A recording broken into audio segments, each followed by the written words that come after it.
Hi guys and girls, I'm Obsidian Ant, and this is the path to the Pleiades. At last we have got an active community goal to build a station out in a nebula. Pleiades is a chosen destination and the community goal has now started. I'm going to get to the details on that in just a moment, but before we get to that I thought you'd like to see what the nebula itself actually looks like and to see what we are working for. This system here is Maya. It's one of the central systems within the nebula, but by no means I guess the main one there. There are a few others there, some of them with pristine mining rings and many of them with beautiful planets. Of course Maya also has its own black hole within it. Which system the station ultimately ends up in, we're going to have to wait and see. We don't know how that's going to happen yet or where it's going to happen, but hopefully it's going to be soon. So the community goal begins here in Neville Horizons in the rather oddly named Kashpoo's system. I got here quite early on in the process, but already there were quite a few other players around here. The community goal had already started to make a fair bit of progress. Now, looking at the community goal, you can do this from the bulletin board just in case you haven't done one of them before, and you pick it up in a very much the same sort of way as you pick up a regular mission. You'll see it at the top of the bulletin board in its own little category. Now each community goal has its own tiers, has multiple tiers. In this case I think there are 8. Let me have a look at that again just to be sure. So yes, there are 8 tiers, and each of these tiers unlocks something. In this case it just unlocks an increased payout, an increased reward for the players that participate in the community goal. Now of worth note here is that apparently this stage of the community goal at least cannot be failed. On some of the community goals you have to reach a certain tier like the halfway point or even the top point to allow the community goal to be complete. That could mean getting to the top tier in order to allow the station to begin construction, but apparently that doesn't seem to be the case here, so it would seem that the station will go ahead regardless of how well we perform here. I won't read out all the text that's there, but you can read that on the Galnet board, which is either in the game, and I will also link it in the video description below. Now also what you can see here is the individual rewards, and they are what you get for participating in the community goal. And you basically just click sign up there, and as with all missions you can see it in your transactions tab. Again, looking at that you'll see exactly the same thing as what was on the bulletin board there, and again they are the tier rewards. These are what you get for participating. So if you only deliver a little bit of metal you'll get yourself in the top 100% and get whatever the tier reward is there, and so on the more you deliver. Now they are looking for metals. Any metals will do. You can go to a nearby system and purchase the metals and deliver it here, or you can mine it. Now I was kind of curious as whether we could purchase the metals from this station itself. They do happen to sell some, and look, they're selling copper. So I was wondering if perhaps I brought some then sold it back to the station, would that work? Obviously that's not a thing I would sit here and do, but you know, it was worth trying out just to see what would happen. Now the good news is that, well I guess it's good news anyway, is that we can't do that.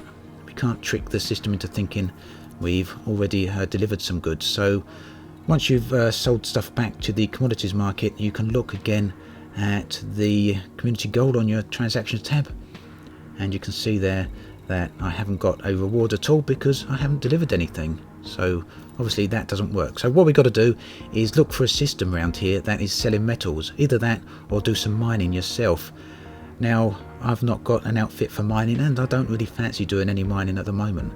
But just a quick look there, you can see 413 ships have passed through this area in the last 24 hours, but that's probably the last few hours since the community goal has been active. So already there's quite a few people here. So to find where you can buy the metals, just come to the galaxy map here and you can filter it by refinery. You can also add the extraction site if you want, but for now I was just going to look for the refinery ones. They both will offer good metals.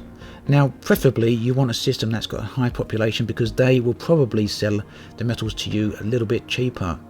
You don't really want to run at a loss on this community goal. You're not probably going to make a huge amount of money anyway because everyone's going to be running from the same station, so the supply and demand is going to get fairly close and fairly tight.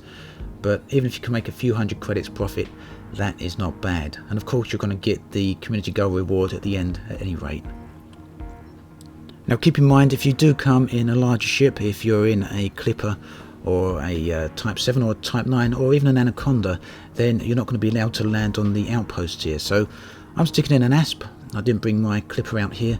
It's a fair old journey from where I was anyway, so the Asp had a better jump range to get here.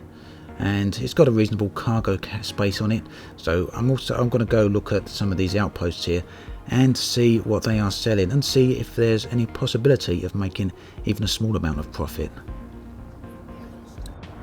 So as I said earlier, this area is now very busy. It even seems to be full of a lot of NPCs, and I've been in a lot of different systems in the past few months, and there's some systems that just don't have many NPCs in them anymore. But this one is chock full of NPCs, and it's also chock full of players. Now here I am, jump over, it was only a short jump here, and we're going to see what this station has to offer. Now one of the reasons I suspect that Frontier did choose Neville Horizons for the community goal is that it's surrounded by a whole load of stations that have, a whole load of systems rather, that have refineries and extractions in them, meaning you can buy metal very easily. And Cache Pools itself, I believe, does have a pristine metallic ring in it, so I'll have a look at that very shortly. So if you are out here to do some mining, you're not going to have to travel far because the system itself has a great ring system within it. And ultimately, Cache Pools is only around about 350 light years away to the Pleiades, which means it's not going to be too much of a jump to get there from here when we get to that particular stage of the community goal. So I've bought some tantalum here. I'm not expecting to make a whole load of profit on it. As you can see, it's only slightly below the galactic average, and we just need to see here now, a quick cut to Neville Horizons, what the price is they're paying here. And as you can see, the profit actually didn't turn out to be too bad. 37,000 credits on just a 70-ton load. I will outfit my aspirator with a slightly larger cargo module, probably getting that up to around about 100 units or so. And you can see just one load of ore has put me in the top 70% already, and that reward will increase as the community unlocks at vast higher tiers.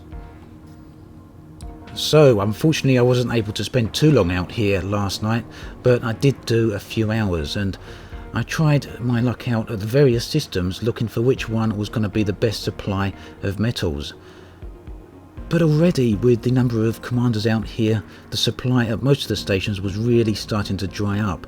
So I suspect before long, in the end, everyone's probably going to have to turn to either mining or to bringing in metals much further away than the few local systems we've got here.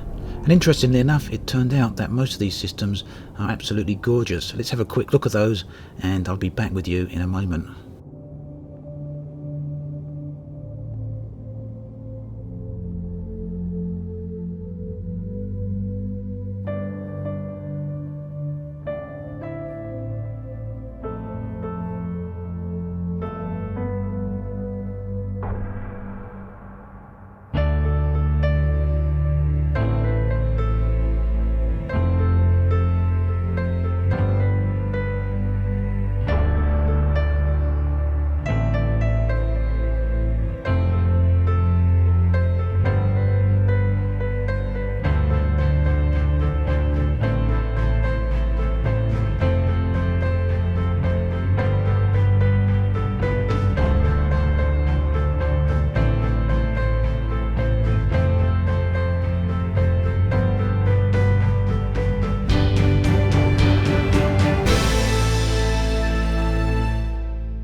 Now, of course, as with all community goals, they do attract the pirates, both NPCs and players alike.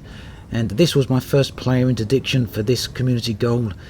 I'd only been here about half hour to 45 minutes, and well, I was just about to deliver 1.5 million credits worth of platinum, I think, to Neville Enterprises, Neville Horizons rather, when I got interdicted right near the station.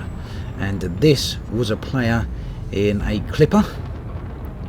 Fortunately for me, he was very, very slow. Initially, I thought I would start up a conversation with him. I was just going to explain to him that I'm in the middle of doing a run for the community goal, but then I simply settled for saying hi to him and applying the booster. The asp I've got here could do 150 meters a second, as you can see. I did upgrade it a little bit after this, allowing me to get up to 380. But even this was more than enough to keep well away from the asp. He didn't once get within firing range, so nice and simple and easy to get away from. It will be easier in future perhaps to just submit to the interdiction and then try to run. So if you are going to run in open, do be aware that you will very likely get interdicted. If you don't want any of this, then stick to a private group where you know the players, or just go solo. I'm sure it's only a matter of time now before we get some player groups trying to implement some blockades out this way. Ultimately, it looks like the path to the Pleiades is going to be a very popular objective. A lot of people have waited for a very long time to get a station out in a nebula, and the Pleiades is a great local nebula. Sitting out here for a while at Neville Horizons and just watching the players coming and going was a rather interesting experience. And as the days go on, it's quite likely we're going to see an increased number of players here. Now, I've no idea how many stages this community goal is going to have, but at some point we should hopefully see the station become under constructions within this system before it finally moves out to its ultimate destination. I'd love to thank everyone for making this community goal possible and for putting all the work and effort in. It's going to be a brilliant objective to achieve. As always, thanks for watching, and I'll catch you guys and girls next time.